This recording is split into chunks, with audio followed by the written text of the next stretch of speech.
much damage. So basically just dodge everything he'll throw at you. He's not going to kill you if you're high item level unless it's a vengeful spirit, but those you can just run away from. It's really easy. And then whatever mount he's riding, you have a chance of getting it right there from him. And it's a pretty easy mount to farm because of the method I'm going to show you. Did another one spawn? Oh, and these guys aren't them. They're kind of like them, but they have to be riding the mount for you to get the mount basically. And these are war scouts instead of war bringers, I think is the other one. But these guys have some of the same spells, not all of them, but they're kind of similar, and they do drop these rep things. So even if you're not going for the mounts, but you want rep in any of the Pandaren factions, you can open these, and they will give you these little things which give you some gold, not a ton, but a good amount. So it's a pretty easy way to farm them because you have all five locations. Wait, one, two, three, yeah, five locations. And if you want to, you can go to one and realm hop if it's allowed. So basically, if you guys don't know how the realm hop, it's pretty simple. You're gonna want to go to pre-made groups, custom, find a group, and there will probably be some for like realm hopping if you look down it. But basically, what it does is when you join someone else's group, let's look if there's any realm hopping. No, but I am just gonna join like this one just real quick to show you guys. So you join, and if you get accepted like this, you will spawn right here, and it will take a second to load, but you'll spawn in and see in this server this guy's up, which this is an indicator if the guy might be spawning or might be there. This guy spawns kind of in unison with him, so that's a really easy way to just stay in one spot and try and farm it. But you will be in a group too, which isn't actually that bad. Then if you want to keep going, just leave the party and you can go in, you can find another one really quick and easy. Let's join something I'll actually get accepted to, and this will increase your chance of seeing them out by quite a lot. Now it depends, you might join a high pop server, low pop server, but if you're on a low pop, there shouldn't be as many people farming these and it'll be a lot easier for you. But high pop servers, people do farm these pretty regularly because they do give a lot of good stuff, not only the mounts but everything. And I just think these are some of the coolest mounts, especially this chair. You just have a lot of cool features on this mount, and it's one of my favorite ground mounts actually. So that's a basic guide on how to farm them. You got all the locations, you can realm hop, how to kill them, and then how they're a 5% drop chance. And you get them straight up, they just drop. It's not in any of the bags. And whatever mount they are riding, that's the one they're going to drop. Like the one I just killed was riding the slate, so he could have dropped this slate one that I'm riding currently. And then you have the little eagle kind of guy to show you if they might be there. So hopefully you guys have enjoyed this video. Hopefully it has been helpful. Sorry for any realm hopping. No, but I am just gonna join like this one just real quick to show you guys. So you join, and if you get accepted like this, you will spawn right here, and it will take a second to load, but you'll spawn in and see in this server this guy's up, which this is an indicator if the guy might be spawning or might be there. This guy spawns kind of in unison with him, so that's a really easy way to just stay in one spot and try and farm it. But you will be in a group too, which isn't actually that bad. Then if you want to keep going, just leave the party and you can go in, you can find another one really quick and easy. Let's join something I'll actually get accepted to, and this will increase your chance of seeing them out by quite a lot. Now it depends, you might join a high pop server, low pop server, but if you're on a low pop, there shouldn't be as many people farming these and it'll be a lot easier for you. But high pop servers, people do farm these pretty regularly because they do give a lot of good stuff, not only the mounts but everything. And I just think these are some of the coolest mounts, especially this chair. You just have a lot of cool features on this mount, and it's one of my favorite ground mounts actually. So that's a basic guide on how to farm them. You got all the locations, you can realm hop, how to kill them, and then how they're a 5% drop chance. And you get them straight up, they just drop. It's not in any of the bags. And whatever mount they are riding, that's the one they're going to drop. Like the one I just killed was riding the slate, so he could have dropped this slate one that I'm riding currently. And then you have the little eagle kind of guy to show you if they might be there. So hopefully you guys have enjoyed this video. Hopefully it has been helpful. Sorry for rushing it in the beginning, but I've been waiting for like 2 hours and I What is up, guys? Destroyer here, and I'm bringing you guys a new video. Today's is back in World of Warcraft, and today's video is on how to get any of the primal Direhorns, all 4 of them. And sorry, but I'm gonna kill this guy real quick because I've been going for like an hour and a half trying to get one because I've been really unlucky and watched so many get killed in front of me while I was trying to record this video. So if you guys do not know what this mount is, it's basically the thing he's riding right there. It's a pretty cool mount. And there's 4 different ones you can get from the same ad. Now this ad spawns in Pandaria, and he's pretty easy to kill as long as you're like 550 item level and above. But he does have certain attacks that will damage you a lot, so you have to be careful. Like that Venging Spirit or Vengeful Spirit, it will one-shot you, and you're gonna have to run away from that because it just does, like, you have no chance basically against it. But he's pretty easy to kill, and then you have a 5% chance at any of the mounts to drop. So I didn't get any of them there, but now let me show you the rest, all the spawn locations, all the stuff, all the different mounts you can get. And the one I personally have is this Slate Direhorn. Now, sorry I had to kill him real quick, but I did not want to lose him again because I've been going for about 2 hours trying to find one, and that's why yesterday's video was not up yesterday, and it's coming up today. So this is the basic mount. It's a pretty cool Triceratops looking mount. I really like it personally. And there's 4 different kinds you can get. So let's look in the mount book real quick, if it will load. And all of these have a 5% drop chance. But you can't kill one and have a chance at all of them, because the one they're riding is the one they're gonna drop. So Direhorn, there's the one I have. Now here's another one that can drop from them, the Amber, and if he's riding this one, this will be the one that can drop. Then there's the Cobalt, which actually isn't, that's not from that one. The Jade is probably the coolest. It's the one I'm looking for, so if he's riding that, you can get this one.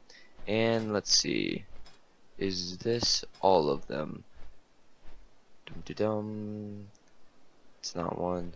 Okay, yep, that is all of them. So we got the Slate right here, which is the one I have. You have the Amber. The Cobalt's from a different thing. And then you have the Jade, which is probably one of the coolest ones. Now this is a pretty easy mount to get because there are so many spawn locations, and it's about like a 2-hour timer, I would say. So one of the spawn locations right here in Towering Steps on the very corner, then another one is where the next one, that's the pterodactyl I was talking about that we had killed in the previous shots, that will signify where it is. And there he is here on the bank waiting to be killed, so you can get a really cool mount. Next one. And the final location here in Townlong Steps, which is next to the entrance to, I forget what dungeon that is, that 5-man. But just to the left of it, next to this camp, which is possibly the strangest one of the lot in location. But next to this little camp, this is where this dude will spawn. And that's pretty much it, guys. So hopefully this video has been some interest to you. Hopefully this got out as fast as possible, so as many people as possible can take a look at this as it is on the PTR right now. For more videos like this, be sure to subscribe to Ace Games TV, as we put out weekly videos all to do with this stuff.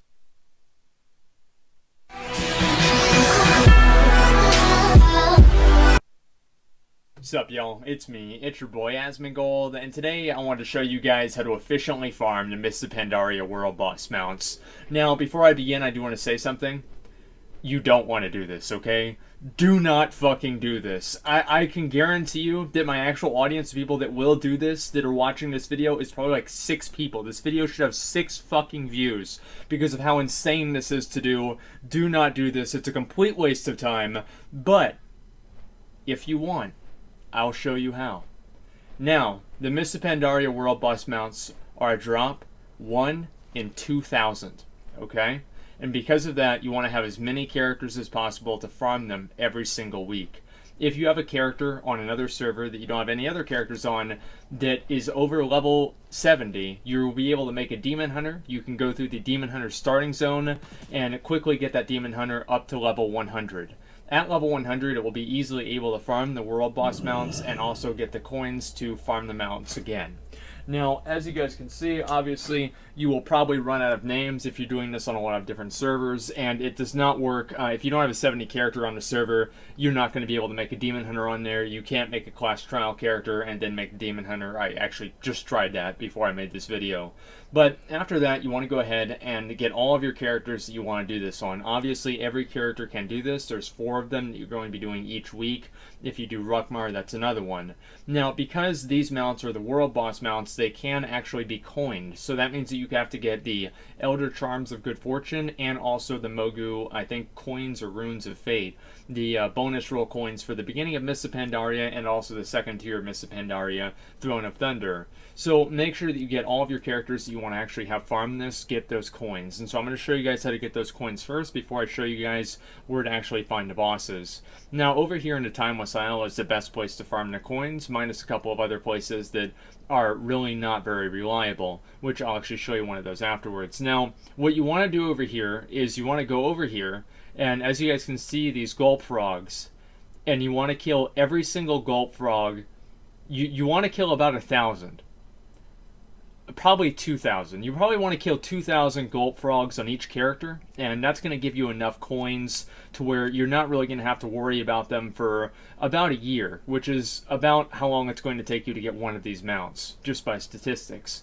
So you're going to have to get a lot of coins, and the reason that we're farming the frogs here is because not only do they drop the lesser charms of good fortune, you turn in 20 of them to buy the greater charm or the actual elder charm of good fortune, but on top of that, and there is that crystal right there I did just click, if that's up, you can go ahead and click that, and it allows you to kill these sprites. And if you have any sort of like really good AoE, like Affliction Locks have the soul Harvest or Soul Burn or whatever, it's one of the gold traits. It's fucking ridiculous. And so if you have Whirlwind as a Fury Warrior or something else, farming these is going to be very, very efficient. And also you make some gold too at the same time. It's very, very efficient. So basically you can get the Lesser Charms of Good Fortune here, and also at the same time you can get Timeless Coins. Now you need 1,000 Timeless Coins in order to buy 1 Mogu Rune of Fate. And you're going to need an equal amount of Mogu Runes of Fate as that you need. There you go, right there. See, there's the Mogu Runes of Fates. You need 1,000 coins, Timeless Coins, in order to buy 1 coin, so, or the seal or whatever. So this is obviously going to take a very, very long time. That's pretty much what I'm trying to get at. Now, I'll show you guys where that is on the map, because a lot of people, it's been kind of a while since this has been current content, so if you don't know, it's right on the other side of the Celestial Court. You go ahead and talk to this vendor, and she sells them. Now, she does not actually sell the Elder Charms of Good Fortune. You have to go over to the Valor of Justice Quartermaster over at the Townlong Steps. Now, you have to buy these for 20 of the Lesser Charms of Good Fortune, buy 1 of the Elder Charms of Good Fortune.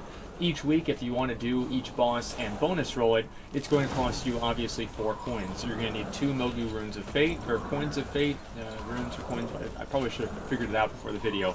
But 2 of the Mogu coins, and you're also going to need 2 of the Elder coins. So if you're going to do this for an entire year, you're going to be needing, what did that be, 104, or probably 100, because you're probably going to miss a couple of times. You're probably going to need about 100 of these. So you guys can obviously do the math. It's going to take a very long time. Now, Galleon is the first boss that you have to fight here. Now, Galleon is very easy to find. He's right outside, and also all of these bosses do a /yell whenever they show up. So the best place to do this, and by the way, he's at the bottom of the Valley of the Four Winds, just in this big opening. You guys will see on the bottom of the map where actually he is. So make sure that you have your game sound on. If you're tabbed out and you're just waiting for them to respawn, because they will do an emote and they'll yell. They'll be like, give in to your anger if Shah of Anger spawns, and Shah of Anger can spawn in a number of different locations in Kunlai Summit. Now, a lot of these bosses don't really have a lot of health, and as soon as they spawn, they're pretty much attackable, besides, I think, Undasta.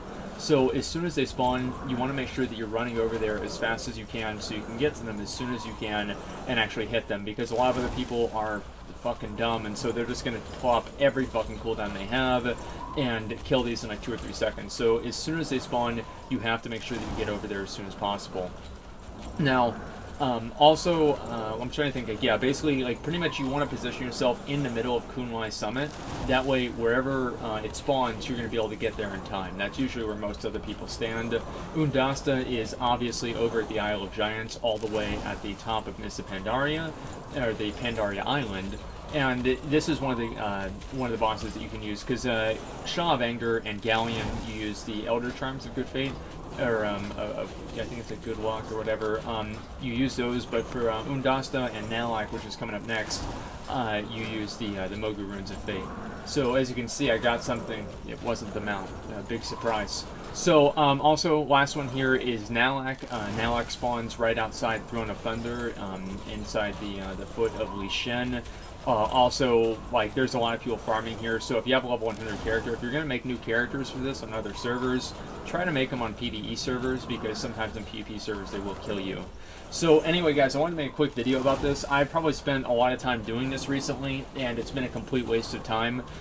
So if you really have nothing better to do, and you want to disappoint yourself 8 times each week, you know, obviously you loot the boss and you bonus roll, and you're going to be disappointed 8 times each week, you can go ahead and do this, and it's going to be a really good way to kind of do that. So while you're not getting legendaries, you can also not get world boss mounts. So anyway, guys, if there's anything that I left out or I forgot in this video, I'm sure that you'll remind me in the comments. So go ahead and do that if I did forget anything, but I don't really think I did. This isn't really very complicated, it just takes a long time.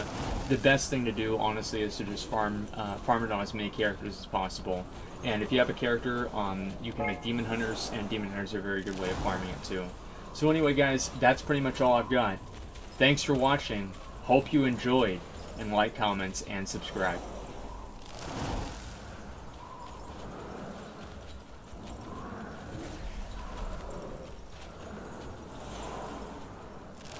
Sup, y'all? It's me. It's your boy Asmongold, and today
um,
Today, I want to talk to you guys about the most lucrative and most efficient ways to farm old raids for gold in Legion.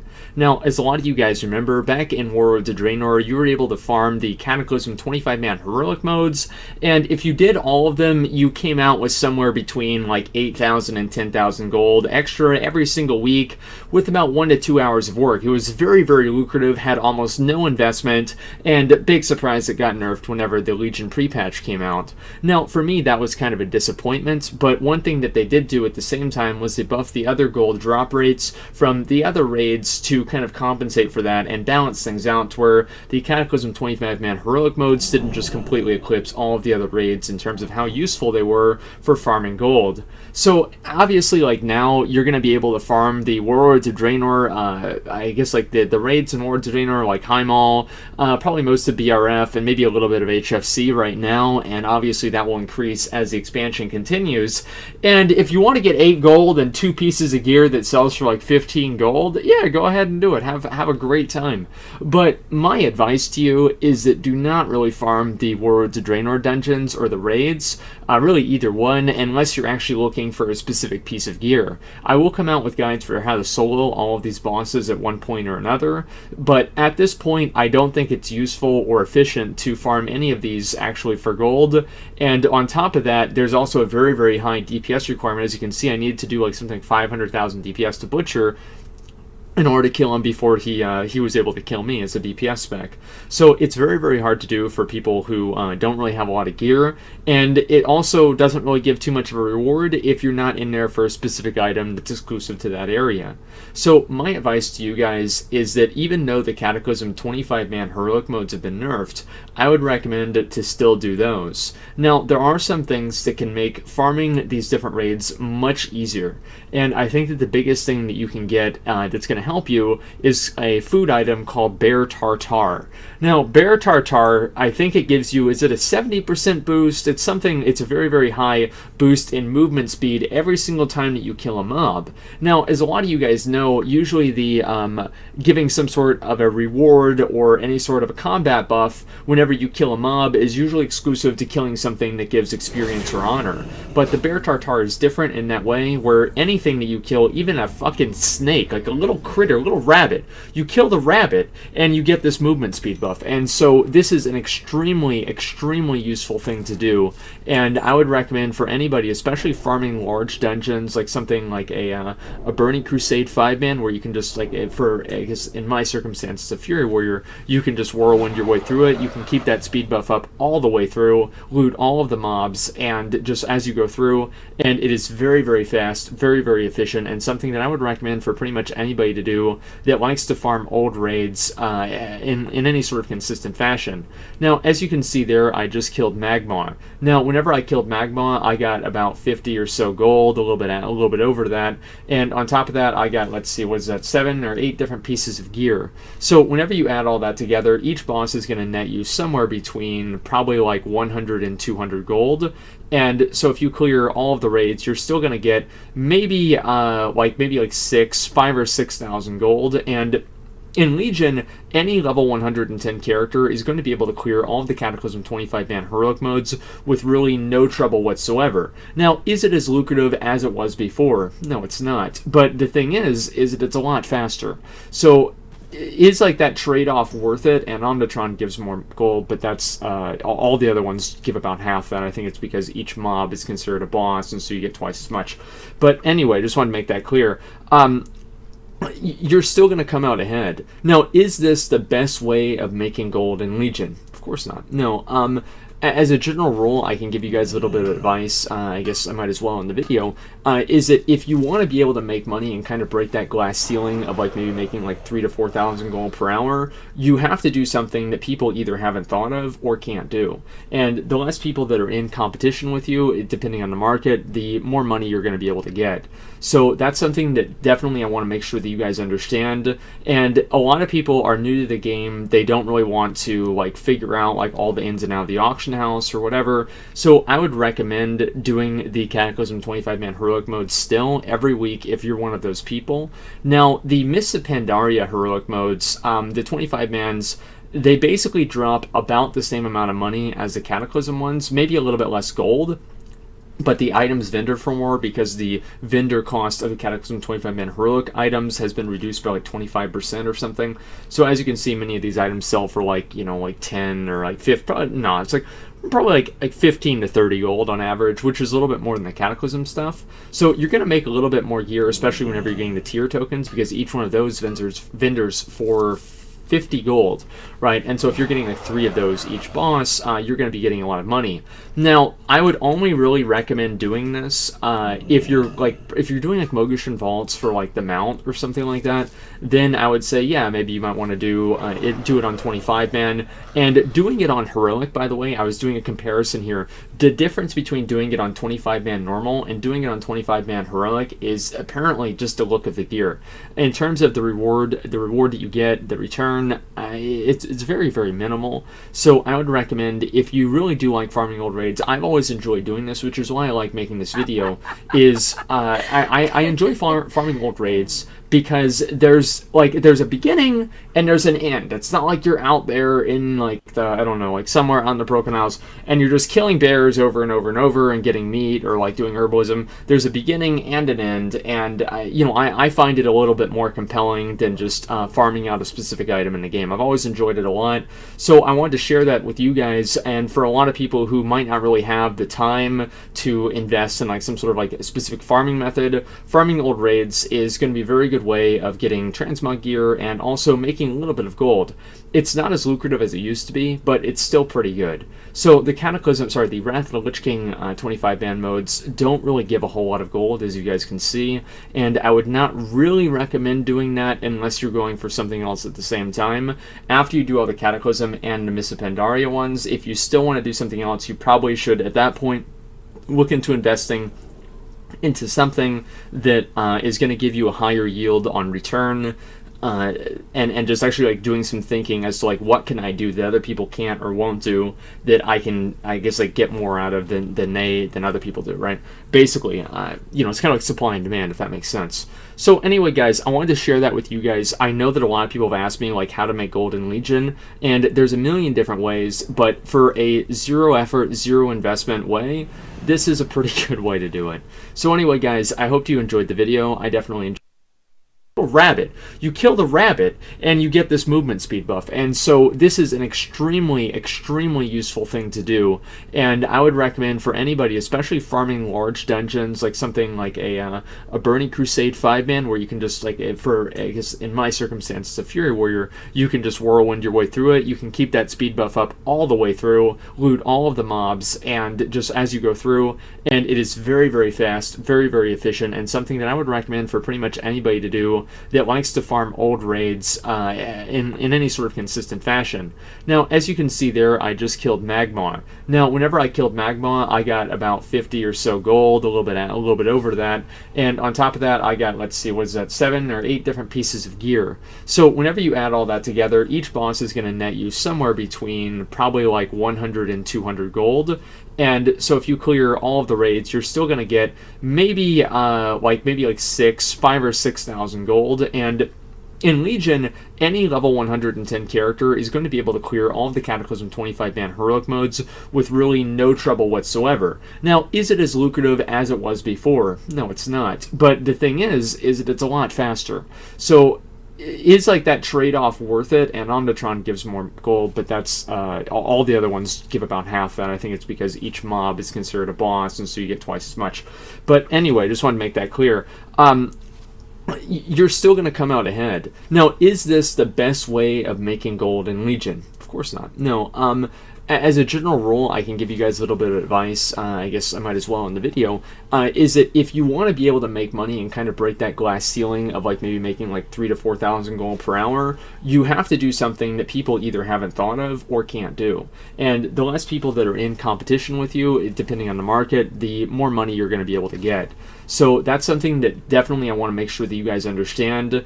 And a lot of people are new to the game. They don't really want to like figure out like all the ins and outs of the auction house or whatever. So I would recommend doing the Cataclysm 25-man heroic mode still every week if you're one of those people. Now, the Mists of Pandaria heroic modes, the 25-mans, they basically drop about the same amount of money as the Cataclysm ones, maybe a little bit less gold. but the items vendor for more, because the vendor cost of the Cataclysm 25-man heroic items has been reduced by like 25% or something. So as you can see, many of these items sell for like, you know, like 10 or like 50. No, it's like probably like 15 to 30 gold on average, which is a little bit more than the Cataclysm stuff. So you're going to make a little bit more gear, especially whenever you're getting the tier tokens, because each one of those vendors for 50 gold, right? And so if you're getting like 3 of those each boss, you're going to be getting a lot of money. Now, I would only really recommend doing this if you're doing like Mogushan vaults for like the mount or something like that. Then I would say, yeah, maybe you might want to do it on 25 man, and doing it on heroic. By the way, I was doing a comparison here. The difference between doing it on 25 man normal and doing it on 25 man heroic is apparently just the look of the gear. In terms of the reward that you get, the return, it's very, very minimal. So I would recommend, if you really do like farming old raids, I've always enjoyed doing this, which is why I like making this video, is I enjoy farming old raids because there's a beginning and there's an end. It's not like you're out there in like I don't know, like somewhere on the Broken Isles and you're just killing bears over and over and over and getting meat or like doing herbalism. There's a beginning and an end, and I find it a little bit more compelling than just farming out a specific item in the game. I've always enjoyed it a lot, so I wanted to share that with you guys. And for a lot of people who might not really have the time to invest in like some sort of like a specific farming method, farming old raids is going to be a very good way of getting transmog gear and also making a little bit of gold.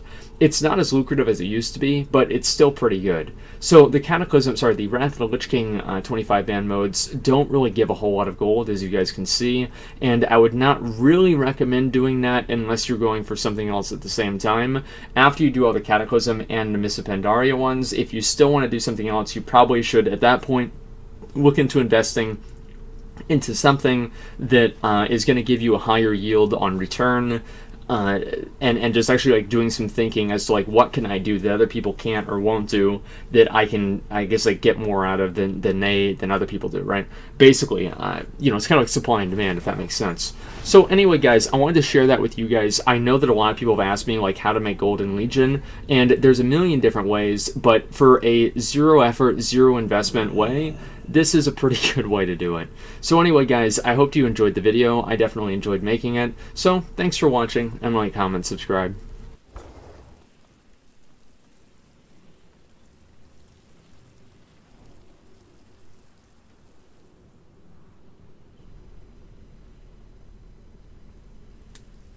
Sup y'all, it's me, it's your boy Asmongold, and today I want to talk to you all about official Blizzard Legacy servers. Now guys, that is something that I thought that I would not say in the next 5, probably more likely 10 years, but here we are. Blizzard announced vanilla servers alongside their new expansion, Battle for Azeroth, and guys, I have to talk about this. This is something that I've been wanting, something that I've been pushing, something that I've been advocating for over 2 years, and here we are. All of those efforts have been realized, and our voices have been heard. Thank you all so much for your support. Thank you so much for doing this, and thank you, Blizzard, for making this happen. And this would not be possible without every single person in this community pushing for it, advocating for it, asking for it, and here it is. Thank you guys all so much, and I want to talk to you all about what I think the official Legacy servers are going to look like, what I think is going to change, what I think is going to stay the same, and everything else in between. Now, I'm not really going to talk a whole lot about the new expansion right now. I'm very excited for that too, but I want to focus entirely on the Legacy server stuff because that's one of the main things that I've wanted for a very long time, as you guys know. Now, one thing that you might not know is that I knew about this ahead of time. We were told ahead of time all of the new things that were going to happen in the expansion, including the Legacy server announcement. Now, whenever I was told this, I was sitting in the hotel room in the corner, and whenever I heard, like, oh yeah, they're also, and he like, so it was like kind of saving the best for last. And he's like, yeah, well, they're also, gonna announce classic servers. And I'm like, I literally fucking got out of I was actually sitting in like a sofa chair thing. I got out of my chair and I ran around the hotel lobby so fucking fast, like just flipping out. I was so excited. I was so happy. And it was the last thing that I could have expected. And I am just absolutely ecstatic about it. It made the entire trip worth it so much more. So, guys, I don't even really even know what to say. But here's what I think is going to happen. The official Legacy servers are probably not going to come out until 2019. I don't think that the official Legacy servers are going to be released until we're probably a little bit more than halfway through with Battle for Azeroth, the expansion, and it might be probably like somewhere around there. And they're probably going to release them in between a raid tier to kind of even out a lull in content. Usually at the end of an expansion, there's a big gap between the last raid tier and the next expansion. That is where I would expect to see Legacy servers come in. Now, whenever Legacy servers are implemented, obviously they kind of discuss some things with me, and I'm not entirely sure what I'm not supposed to say, so I'm just not going to say any of it, but I am going to talk to you guys about what I would really like to see. Number one is I don't want to see any changes. I don't want to see any quality of life changes. I don't want to see, obviously, a group finder. I don't want to see new models. I don't want to see balancing changes. The only changes that I would like to see, and guys, here's how far to that degree that I'm at. Like, you guys remember the bug where, like, your character would be, like, kneeling down and, like, looting, and, like, you looted something 5 minutes ago, but you're still kneeling down trying to loot it? I would rather that be in the game than not, okay? That's how far to the essential classic vanilla experience that I want to be, right? And I know that might be a little bit silly to some people, and I understand that, but I feel like whenever you start picking and choosing what elements of the old game that you want to have, it creates a slippery slope of adding in new context, adding in new content, adding in these little changes, and slowly but surely you're diluting that initial experience and what made it so special. So I don't really want to see any changes. There are a few caveats to that. Obviously, there are things like duping. There are things like just exploits that crash the servers. And generally, as long as something is not game-breaking, I would like to see it be in the Legacy servers.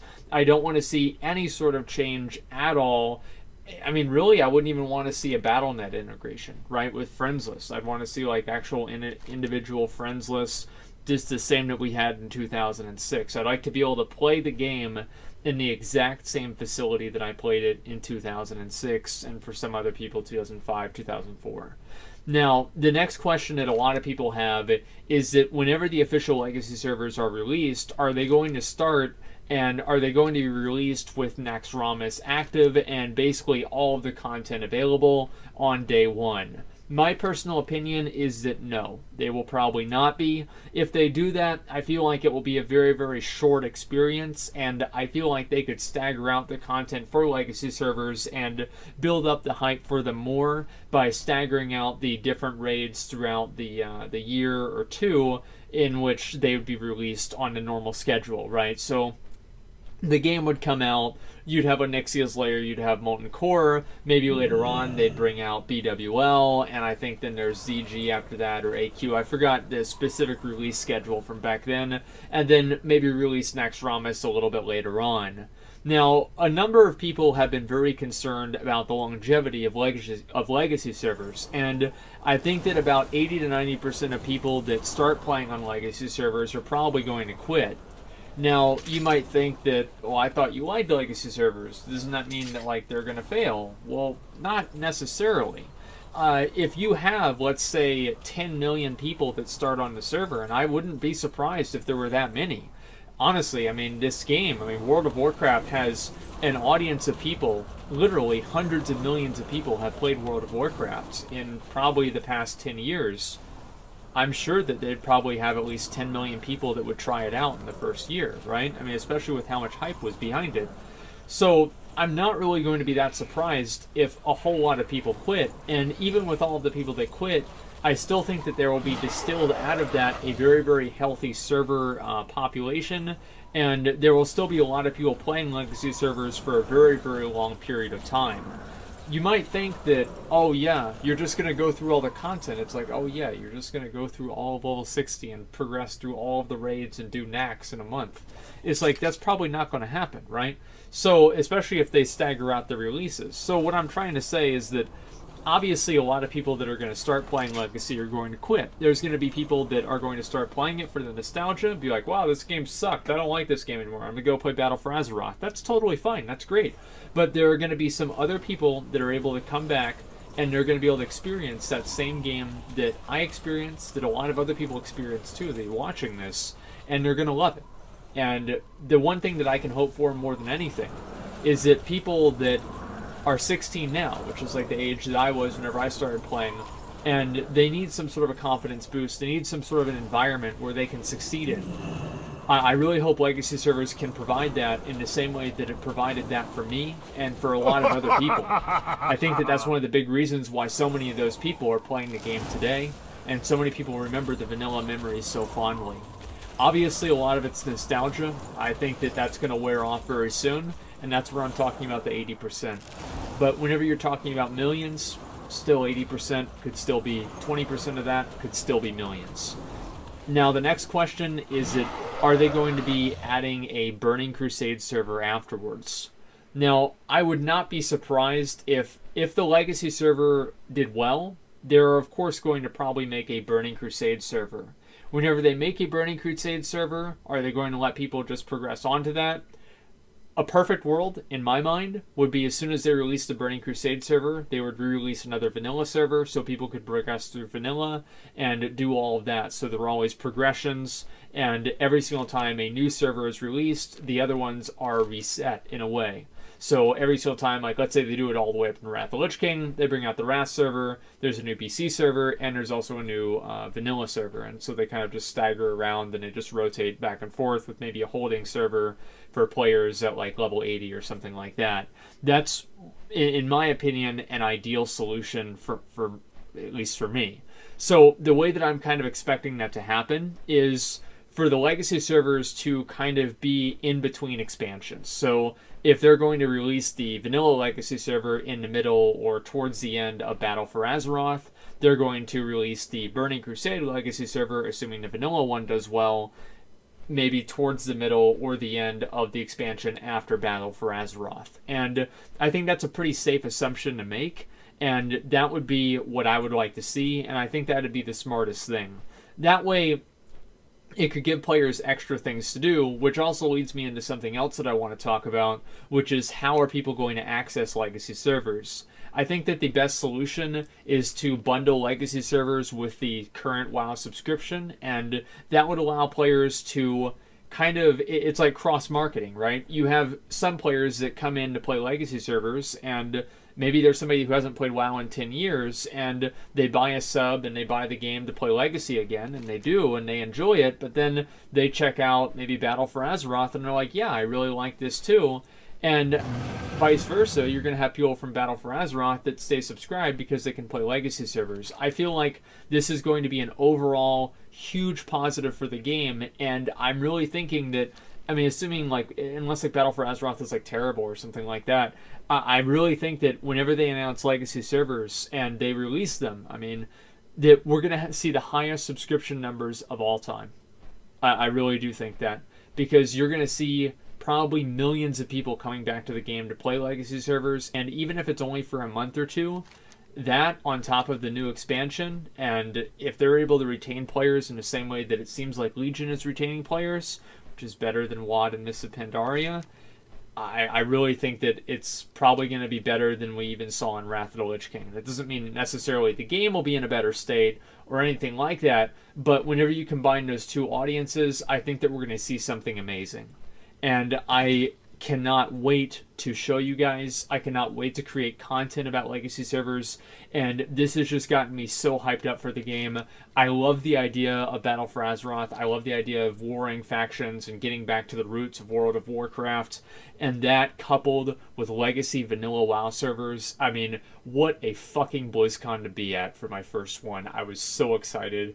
I'm honestly still in shock. I honestly thought I was getting trolled whenever they told me that, and I really kind of thought I was still until they literally showed it on the screen. So guys, that's the way that I feel. I don't want to see any real changes. I don't want to see new character models. I don't want to see anything new in the Legacy servers. I want to see it be entirely a crystallized version of what we saw. I would like to see balancing patches be applied in the same way that they were in the old game, and I would also like to see content be released in the same time schedule as the old game, maybe slightly accelerated, because some people obviously are, I mean, like, people know everything right now. I mean, like, you got people, like, literally who it's their job to help people understand the game. In 2006 and everything, it wasn't the case. So we're living in a different gaming world nowadays. But I do feel like the adventure and the RPG and the MMO elements that vanilla brought are still going to be absolutely just as relevant as they were in 2006 today. And I feel like there's nothing that can replace that, and that's why I'm so excited for Legacy servers. So again, guys, I'd like to thank everybody who made this possible. I've made videos about this, I've complained about this, and so have you. There have been hundreds, thousands, millions of all of you that have put your voices together, and our voices have been heard. Like, I can't even believe it. I really can't. It's fucking incredible. Thank you guys all so much. We all did this together. Congratulations. This is fucking awesome. I really hope that Blizzard implements it in the right way. And with everything else that they're doing, I think that they will. So anyway, I'd like to hear your opinions, your thoughts, and how you feel about Legacy servers. What do you want to see changed? What do you want to see stay the same? Etc. Let me know. But anyway, guys, that's pretty much all I've got. So thank you very much for watching, and like, comment, and subscribe.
There's been a lot of discussion about cheating in speedrunning recently. I did some research and was really surprised by not only how easy it is, but by the number of people who have been caught. I'd like to give a giant thanks to everyone who's helped expose these faked runs. All resources referenced in this video will be linked in the description, and I highly suggest you go check them out for yourselves if you want more detailed explanations of what I'm about to go over. Now without further ado, here are 10 speedrunners who were caught cheating. Todd Rogers is the first ever paid pro gamer, joining the US national video game team in 1986. He's known for holding many video game records, including the highest score for Centipede. His most controversial record is a time of 5.51 in Dragster, a game for the Atari 2600, which he set all the way back in 1982 and is yet to be tied to this day. This time was verified by a referee. There is no video of this record. This time was especially impressive because the developer's simulated fastest time was a 5.54, and the fastest tool-assisted speedrun is only a 5.57. Todd claims he achieved this time by shifting into second gear before the race even started, which doesn't seem to be possible. OmniGamer decided to look into the validity of this run. He looked through each line of code in the game, and from this he created a spreadsheet which shows all possible times you can get. He found that there is no way you could possibly get a 5.51 during normal play. I reached out to Todd and he told me OmniGamer was using incorrect numbers, but didn't elaborate further. When I asked if he'd be willing to do an interview, he stopped responding. In an interview with Kotaku, he wrote, "If he's basing his spreadsheets and shifting on one particular pattern, then that's pretty ignorant and closed-minded, because you're not factoring in the human element of how the game would respond." A formal dispute has now been filed on the Twin Galaxies website, and it's believed by many this time is not legitimate.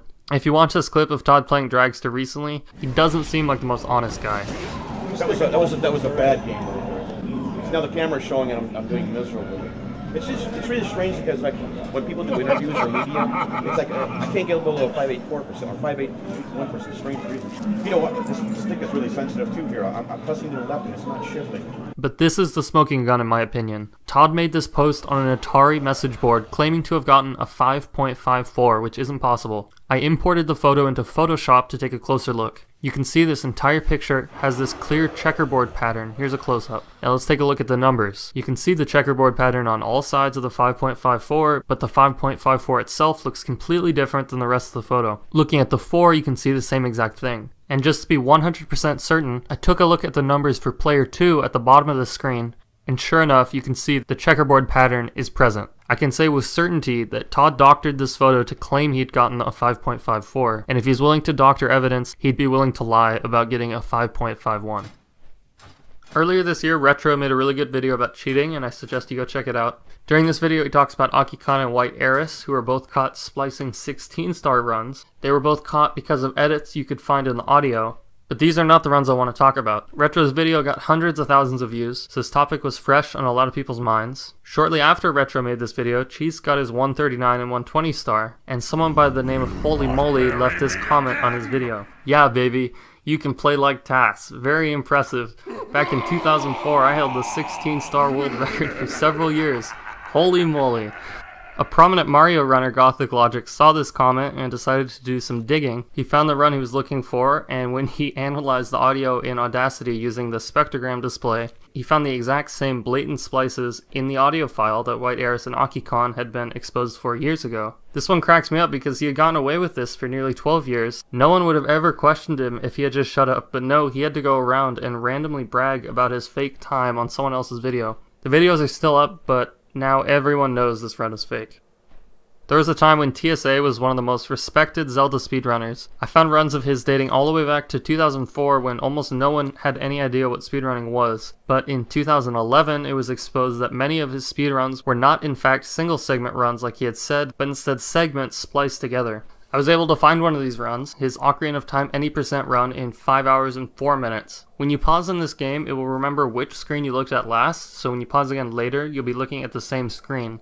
But if you reset your game to attempt a segment over and over, the pause menu will no longer line up with where you paused last. This is what exposed TSA's runs as splices, and not the single segment runs they claimed to be. There were also some pretty clear cuts that anyone could notice just by watching the run.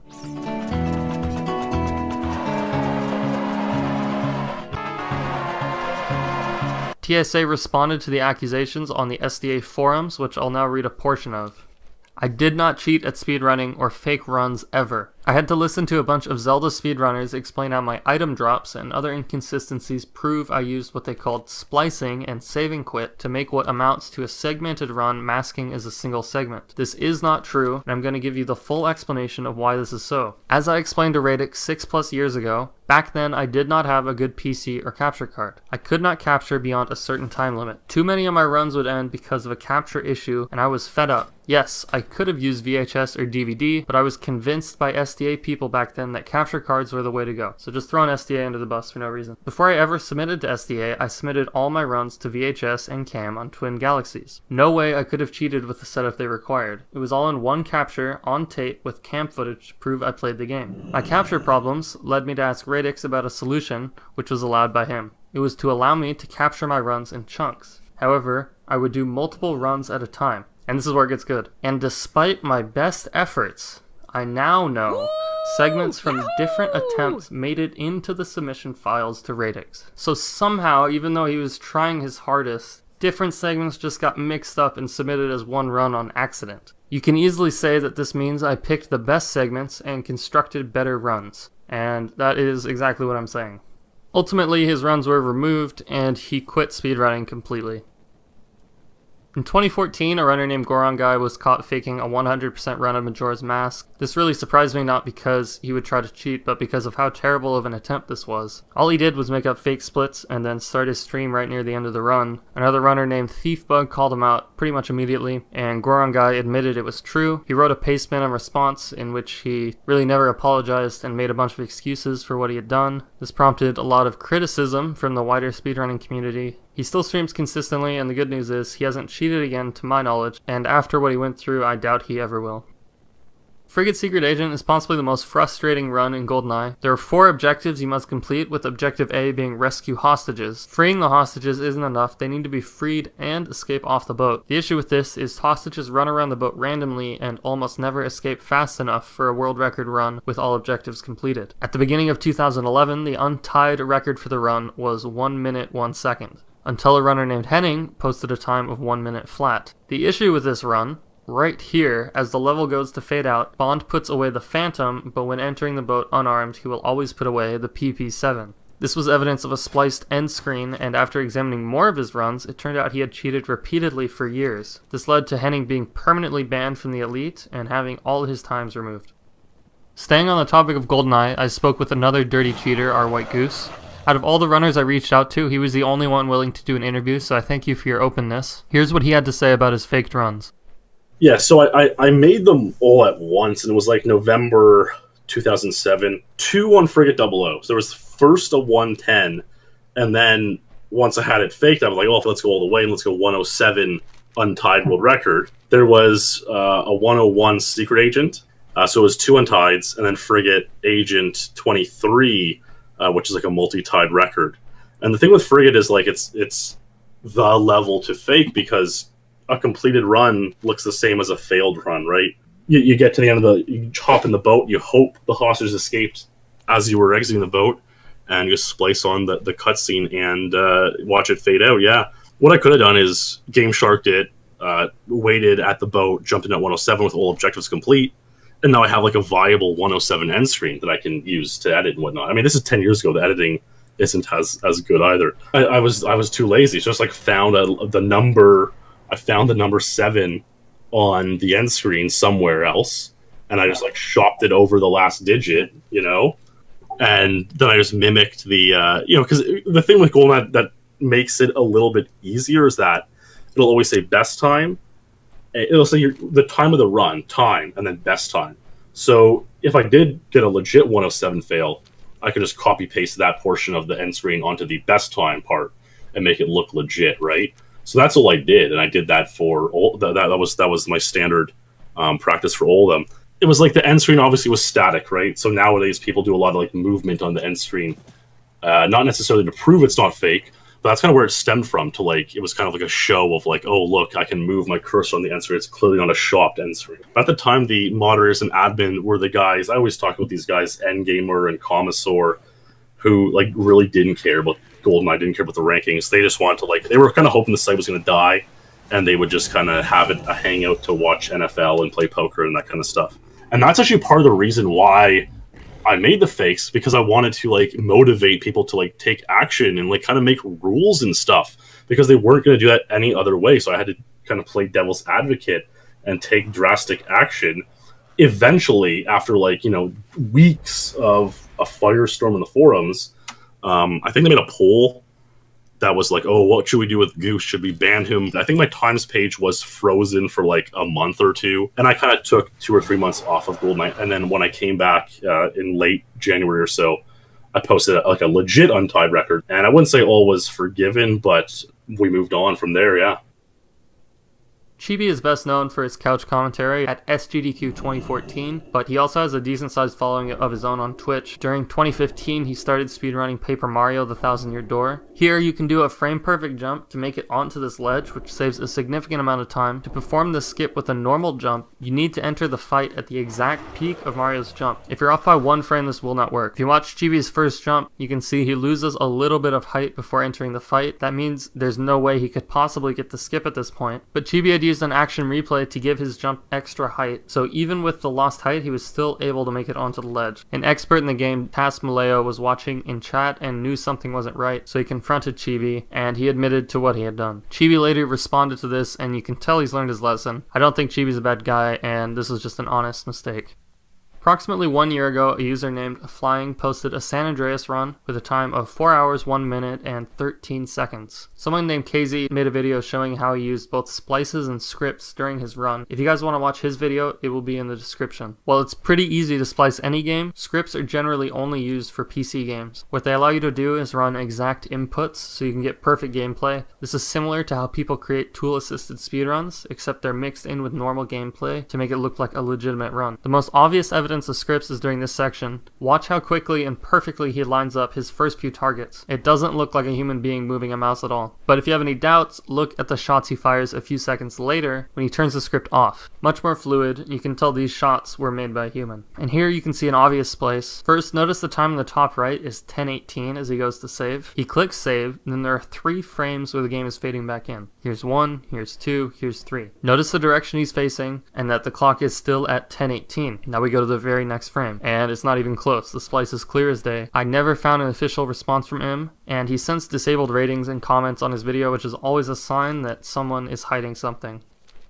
Just a week ago, it was discovered that ExoSDA's 2012 speedrun of Super Meat Boy in 1839 was spliced. This surprised many because this run stood for over a year right around when speedrunning was really taking off, so it was this run that inspired many of those who run Super Meat Boy today. Between level transitions, the bandage girl icon will appear in the lower left-hand side of the screen. Her arm animation runs on consistent 40-frame cycles. She holds her arms up for 20 frames and then down for 20 frames. Now, the number of frames she stays on screen varies. For example, entering a level, you may only see her hold her hands down for 15 frames. That means the next time you see her, she'll hold her hands down for only 5 frames before putting her hands up again. When the moderators discovered this, they made these tables analyzing many high-profile runs. This table shows data from the current top 5 runs. You can see all the values add up to 20 up and 20 down. Now if we look at Exo's run, you'll see it isn't close at all, and clear evidence of tampering. Now let me read you his response. Back when I was running Super Meat Boy, my goal was to get published on SDA, which required footage that wasn't just the stream recording. However, I ran into a lot of trouble recording that footage with fraps. The main issue was that the game and the recording would freeze at random intervals for up to 10 seconds after some minutes due to the awful PC I had at the time. This led to me not being able to record full runs of the game I ended up working on almost every day for about a year in total. Restarting the recording mid-run wasn't an option, as that led to the game stopping as well, usually for even longer periods of time. After countless runs being ruined by these random freezes, I simply had enough and ended up stopping the game and fraps after every chapter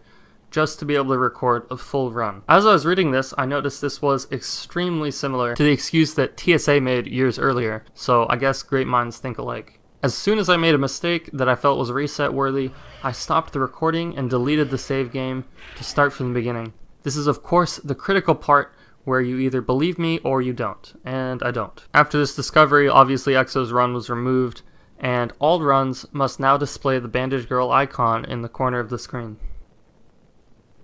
Alright, now with everything I've learned, I'm going to attempt something which may make some people mad. I'm going to make my own spliced run and see if I can get it verified on speedrun.com. I'm I'm going to make a fake Ocarina of Time any percent run because it's short and easy. I've split the run up into different segments between each loading zone. I'm going to make sure there are no pause screen irregularities like with TSA's run. I've also kept careful track of my heart and rupee counts to make sure they stay consistent between segments. Okay, now I've recorded each segment I needed. This run's pretty bad for a spliced run in 1804. I just slapped this together quickly, but it's still better than anyone should be able to get for their first run, so I'm hoping this sets off a lot of red flags on a new account. I made one big mistake, and that is my left channel of audio went out during the recording of my final segment, so I condensed both audio channels down to one. If anything gets me caught, it'll probably be this mistake, but I think I can still slip through. I've made sure each segment is spliced frame perfectly, so there should be no way to tell the run is fake from the video alone. Now I'm going to export the audio into Audacity, use the noise removal function to remove all the background hum. Now I'm going to re-import the audio and overlay my own uninterrupted mains hum to cover up any evidence of splicing in the audio. Here's an example of a splice with no other editing, and here's what it looks like after using the noise removal and overlaying my own background hum. Now I'm going to export this whole clip and submit it to speedrun.com and see what happens. I was pleasantly surprised when I woke up this morning to see my run had been rejected for being too sketchy. I'm not really sure what that means, but they're not wrong, it is fake. I'd made the assumption they wouldn't scrutinize this run too thoroughly, but clearly I was wrong. So big props to the Ocarina of Time moderating team, and specifically Valiant Link for calling me out. At this point I feel kind of bad attempting this again since I already got shut down, but I'll throw one more run together and see what happens. Alright, I made another run in 1837, this time without any audio issues, and the frame rate stayed consistent throughout the run. And it did get verified on the leaderboard, so there you go, I am now a verified cheater. Even though I got shut down the first time, I do think my second run should be impossible to detect as a splice. And it really wasn't that hard, which makes me think with so many people who have already been caught, there are probably many more who haven't.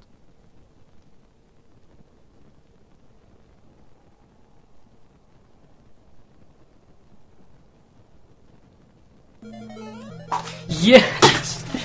Yes! Oh my gosh. Holy cow. Super Mario Bros. Was just beaten in 4 minutes and 56.462 seconds by Cosmic. You might have watched a run, or another Super Mario Bros. Speedrun before, and wondered how is that speedrun possible? How did he do that? Why did he slow down? How did he not die? Prepare to have all your questions answered. This is the speedrun breakdown of Super Mario Bros.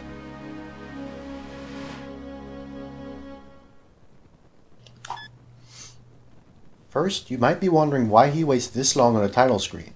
This is deliberate, but we will see why later.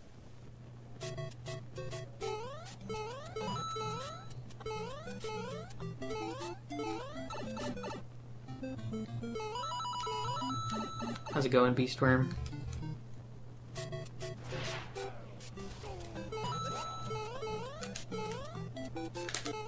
So, what happened here? Cosmic performed a trick called the flagpole glitch. It involves multiple incredibly precise pixel-perfect and frame-perfect button presses to clip into the base of the flagpole. As you can see, the flagpole glitch allows you to skip the animation of the flag going down, enabling Mario to walk to the castle earlier than he normally would. How much time does it save? Well, to answer that, we need to talk about frame rules. To better understand what a frame rule is, we're going to use an analogy by former world record holder Darbian. Imagine that at the end of each level, there's a bus that takes you to the next level. The buses run on a very strict schedule. There is one bus that leaves every 21 frames. This game runs at just about 60 frames per second, so 21 frames is equal to just about 0.35 seconds.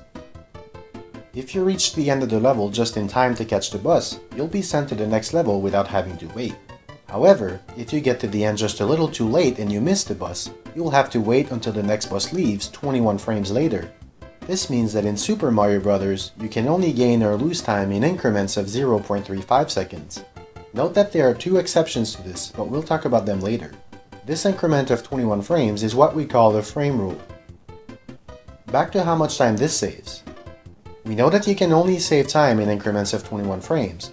By playing the level perfectly but without flagpole glitch, you would normally finish with 9 frames to spare. This means you would wait 9 frames for the bus to take you to the next level, and you will be 12 frames too late to catch the previous bus. But flagpole glitch saves exactly 15 frames, which means you can catch the previous bus.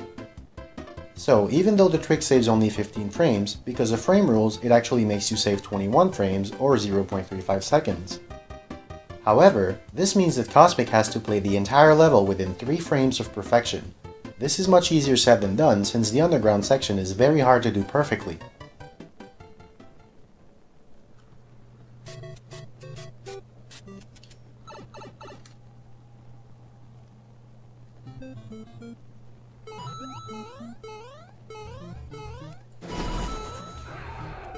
Wait, how did he not die? This one is pretty simple. By running at full speed, you have 5 frames to jump after getting past this block, but before running into the Koopa. By doing very quick A-taps, Mario will do these short jumps and squeeze past the enemies without having to slow down.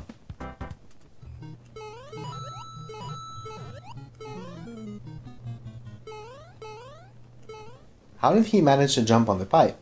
Well, this is another precise jump. If you land on the lip of the pipe, you can actually just manage to jump again before you hit the piranha plant.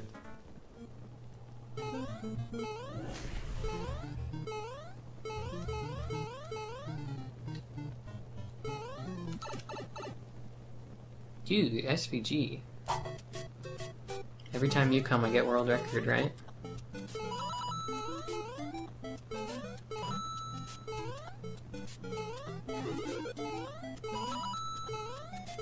Hang on, he jumped right through that piranha plant. Visually, yeah, he totally did. However, according to the game, he didn't. Super Mario Bros. And nearly all video games, in fact, use a concept called hitboxes. A hitbox is what the game defines as an object's collision area. In the game world, 2 objects collide if their hitboxes overlap. Despite the appearances, this is what the hitboxes actually look like. As you can see, Mario's hitbox and the plant's hitbox never overlap. Here, Cosmic actually jumps on the backlip of the pipe so he can collect these coins. He's just showing off, and it's much easier to simply clear the whole pipe with your jump. If you have access to the game somehow, go ahead and try it yourself. You'll see that these jumps are much easier than they look.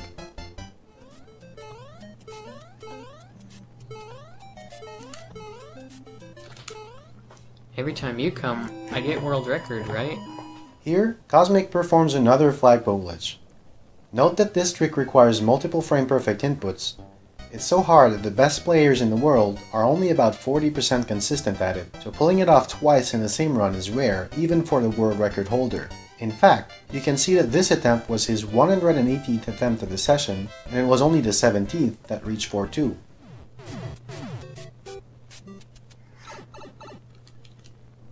Thanks for 15 months.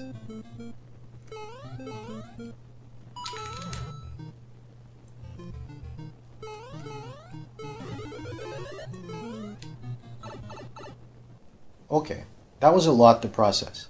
First, how did that pipe take Mario to the warp zone instead of this coin cache? The reason is simple. To save memory, the game uses only one variable to tell where Mario is going to end up when using a pipe or a vine. As you go through the level, this variable changes to match the correct bonus rooms to the correct pipes. The value changes from the warp zone to the coin room right here. However, instead of using Mario's position to change this variable, the game uses the screen's position. If Mario somehow ends up further to the right on the screen than he normally is, he can take this pipe and end up in this warp zone. This is what we call a wrong warp. The reason this saves time is because it allows you to skip this long animation of the vine coming up that you would normally get. So, this leaves the question, how did Mario end up this far right on the screen? This is where the wall clip comes into play. How did Cosmic manage to get through this wall? Let's look at how Mario moves. When running at full speed, Mario moves by either 2 or 3 pixels in one frame. This means that if Mario jumps into a wall, it's possible that he ends up right next to the wall on one frame and 3 pixels inside the wall on the next frame. To counteract this, the game simply pushes Mario back out of the wall. However, the way the game does this has a flaw. You see, Mario doesn't get pushed towards the edge of the wall, but rather opposite the direction you're currently holding on the controller. So, if you're holding left, the game will move you to the right, pulling you inside the wall. On top of that, while the game is moving Mario to the right, it's not moving the screen to the right. This makes Mario end up further on the screen than the game normally allows him to be, which is what Cosmic needs to pull off the wrong warp. However, it's not that easy. Walls are made up of individual blocks, so even within a wall, you can stand on a block. If you're standing on a block while partially inside of a wall, The game doesn't care which direction you're holding, it will push you out no matter what. This is why Cosmic jumps a couple times. Once you're far enough into the wall that Mario is completely inside with no parts of his sprite sticking out, then the game doesn't really know which way is the closest to push him out of the wall, so it defaults to moving you to the right and you can start running inside of the wall. Note that your position needs to be just right for this trick to work. Luckily, the way this specific wall is placed happens to be in the perfect position for this wall clip to be possible just by holding right from the start of the level. After getting the clip, there are still many ways this can go wrong. If Cosmic starts running too early, Mario won't be far enough on the screen and the rung warp will fail. If he runs too late, the trick will work, but he'll be too slow to catch his bus and he will lose one frame rule. If he doesn't come to a complete stop on the pipe before he goes down, the screen will keep scrolling as he's going down and the rung warp will fail. If he stops too early, he won't be able to go down the pipe. If he stops too late, the screen will scroll too far and the trick will fail. If he misses the vine block, this happens. In fact, hitting the vine block has no influence on the rung warp working or not. It needs to be hit because the vine coming out of the block adds one more object on the screen, which forces the game to choose not to spawn the piranha plant in the pipe you need to take in order to avoid going over its sprite limit and cause a lot of lag.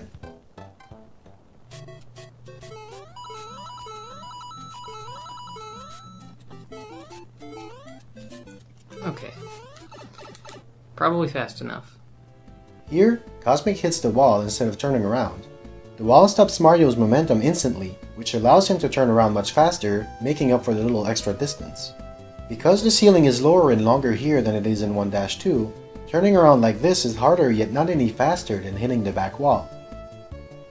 Finally, the way Cosmic did 4-2 was fast enough to save one frame rule over the previous world record in that level. This means that at that point in the run, he was 21 frames ahead of the world record he was trying to beat. And good judges. Let's go.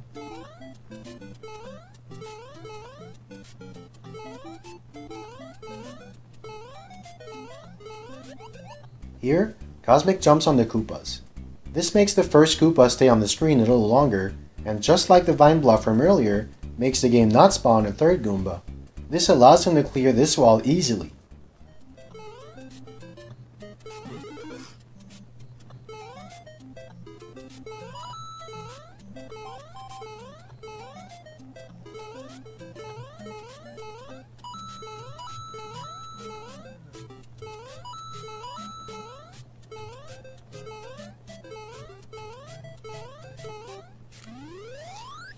Let's go. So, why did Cosmic hit the top of the flagpole this time? First, let me go back to frame rules. 8-1 is a special level. Its bus schedule happens to be so tight that if you played absolutely perfectly, without slowing down a single moment, you will get to the end of the level just barely fast enough to catch your bus. That means 1 frame slower and you lose 21 frames, and you could be 20 frames faster and not gain any additional time. Like we saw earlier, Flagpole Glitch only saves 15 frames. Since you would need 21 frames to save any time, Flagpole Glitch is simply not enough. This is why it's not done here. The reason Cosmic hits the top of the flagpole and not the bottom is that it's actually faster to do that. When you do not do Flagpole Glitch, no matter where you hit the flagpole, you'll have to wait for the flag to come down, which should always take the same amount of time. However, Mario accelerates faster in a direction opposite of which he's facing. When he jumps off the flagpole, he's moving to the right, but facing to the left. Because hitting the top of the flagpole makes Mario higher up on the pole, he faces left for longer, and so he reaches the castle earlier and saves time.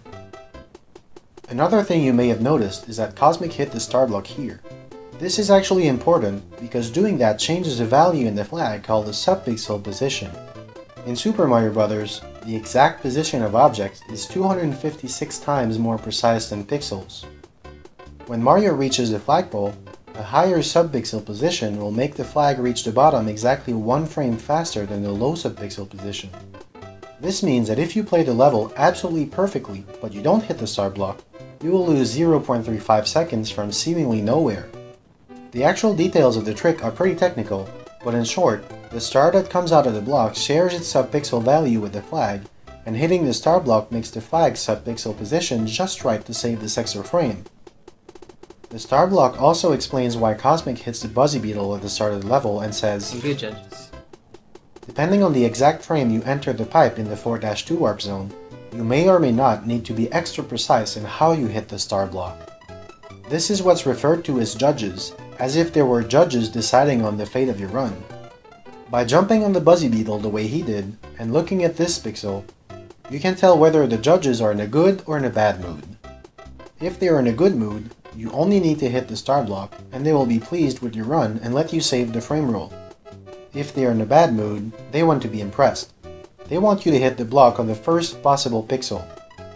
If you miss a block or hit it anywhere else, you will lose 21 frames at the end of the level. Cosmic was fortunate enough to get good judges, which means he only had to hit the star block without having to worry about trying to hit it on the first possible pixel.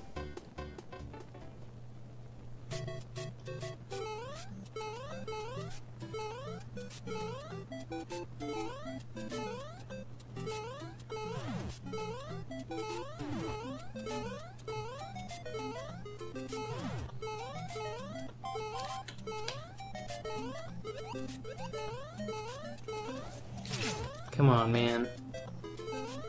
Please. Yes, I got lag frame. So, what happened here? This is known as the bullet bill glitch, or BBG. What happens is similar to the flagpole glitch, where Mario clips inside of the base of the flagpole. However, the use of the bullet bill makes things a little different. Because a bounce from a bullet bill is much lower than a regular jump, after touching the flagpole and triggering the end of the level, Mario doesn't reach the top of the block. Instead, he gets pushed out of it. Mario then gets placed behind the background, and time starts counting right away. This happens because of how the regular end of level sequence works. The block right next to the front door of the castle is actually a solid block. As soon as Mario reaches that block, the game knows he's in front of the door, and so it makes him disappear and starts counting down the timer for points. To simplify things, it actually puts Mario behind the background layer, which hides him behind the castle. To simplify things even more, the game does this as soon as Mario touches any block, not specifically the one at the castle.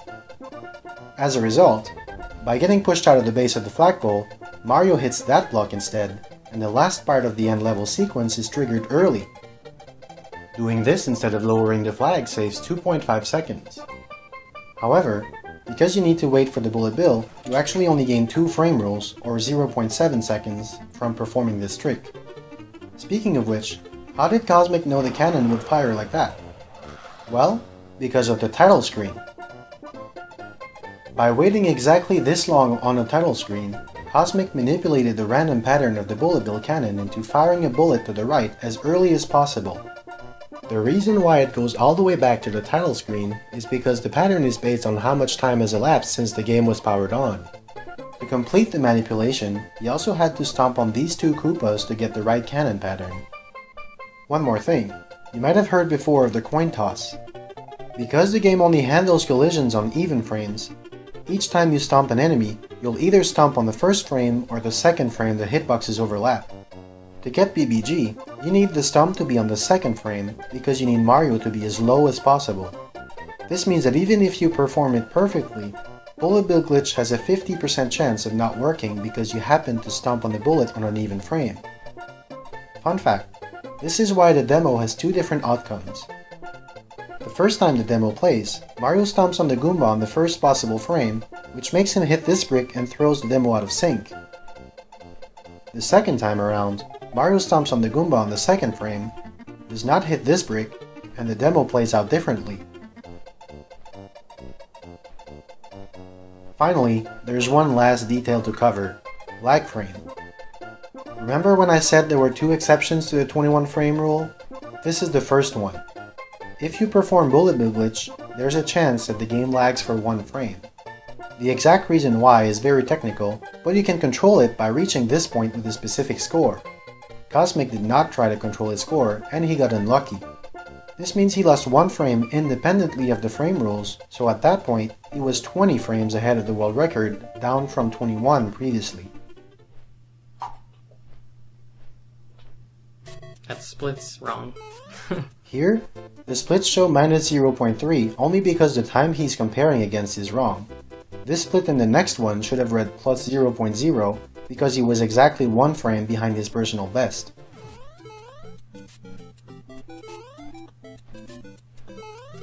Because of the title screen manipulation, Cosmic knows exactly what pattern he's going to get from the Hammer Brothers. As a result, this level is the easiest in the run with this strategy. It looks like he should have died here. He didn't, because he was moving downwards. If you collide with a stompable enemy, the game will check if Mario is moving downwards. If he is, he stomps the enemy no matter where they are related to each other. As a result, you can stomp Goombas, Koopas, Cheep Cheeps, Bullet Bills, and Hammer Brothers from underneath, as long as you're moving downwards the moment you touch them.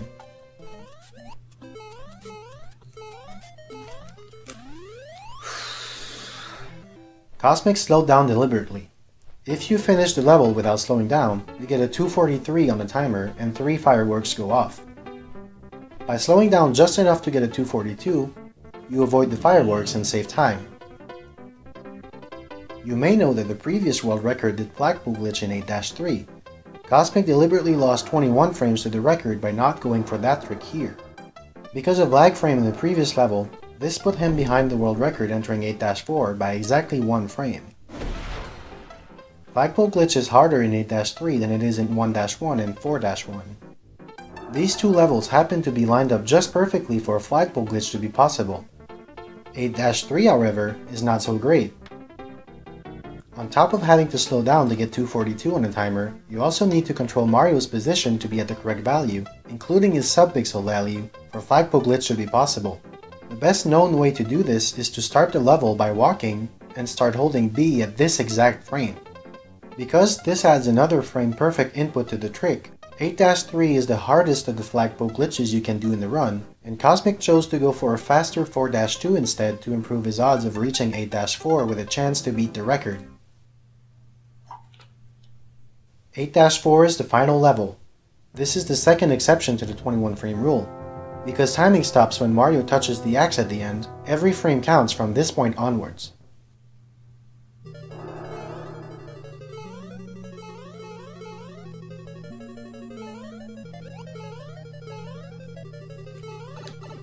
That piranha plant disappeared.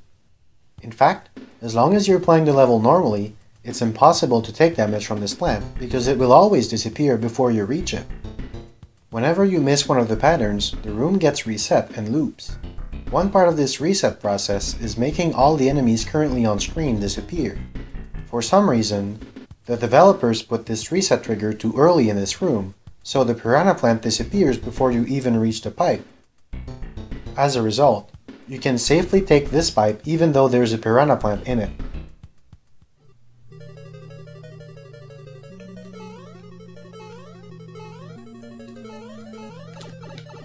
To start this room off, this is a frame perfect jump. You have 1 frame to do it, or else you bump into this pipe. This trick is called a wall jump. The pipe is actually made of 4 blocks. By touching the pipe on this exact pixel, Mario will stand on top of this block for 1 frame before he's pushed out. By jumping on that frame, you perform a wall jump. Cosmic turns around so he can accelerate faster backwards and enter the pipe faster. This means he has to turn around, jump, hit this pipe pixel perfectly, and jump frame perfectly.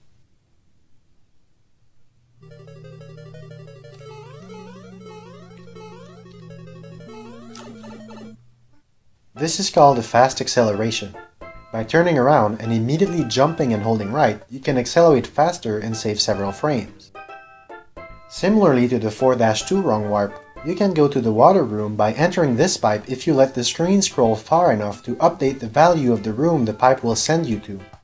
The value changes right here, and as you can see from the right edge of the screen, Cosmic managed to stop precisely on the perfect pixel. Had he stopped 1 pixel short, the entire run would have been ruined.